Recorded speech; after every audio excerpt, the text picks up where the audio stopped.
கடல் கடைந்த மாதவனை கேசவனை திங்கள் திருமுகத்து சேயிழையார் சென்றிரஞ்சி வங்க கடல் கடைந்த மாதவனை கேசவனை திங்கள் திருமுகத்து சேயிழையார் சென்றிரஞ்சி அங்கப்பறை கொண்டாற்றை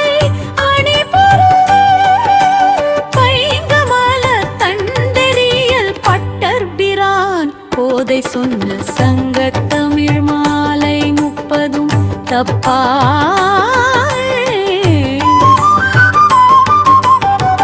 வங்க கடல் கடைந்த மாதவனை கேசவனை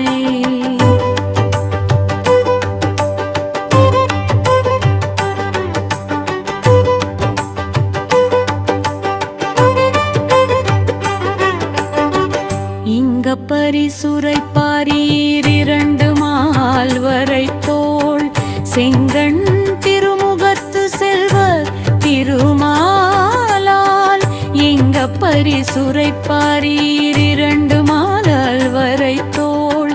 செங்கண் திருமுகத்து செல்வர் திருமாலால் எங்கும் திருவருள் பெற்று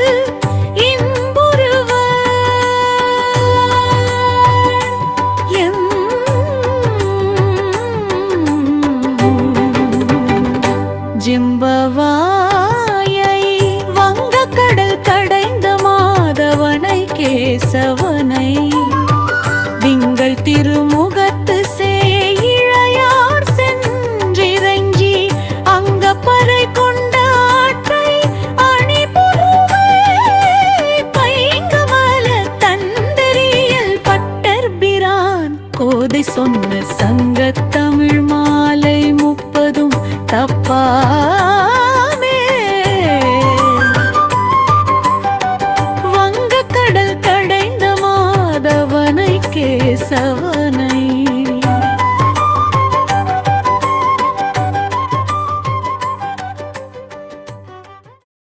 அலைகள் நிறைந்த பார்க்கடலை கடைந்த மாதவனும் கேசி என்ற அரக்கனை கொன்ற கேசவனுமான கண்ணனை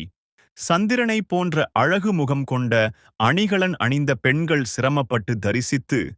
பாவை விரத பலன் பெற்ற விபரத்தை ஸ்ரீவில்லிபுத்தூரில் பிறந்த குளிர்ந்த தாமரை போன்ற முகத்தையுடைய பெரியாழ்வாரின் பெண்ணான ஆண்டாள் இனிய தமிழில் 30 பாடல் பாடி பாமாலை தொடுத்திருக்கிறாள். இதனை படிப்பவர்கள் உயர்ந்த தோள்களையுடையவனும் அழகிய கண்களைக் கொண்ட திருமுகத்தை உடையவனும் செல்வத்துக்கு அதிபதியுமான திருமாலின் ஆசியுடன் எங்கு சென்றாலும் செல்வச் செழிப்பு பெற்று இன்பமுடன் வாழ்வர்.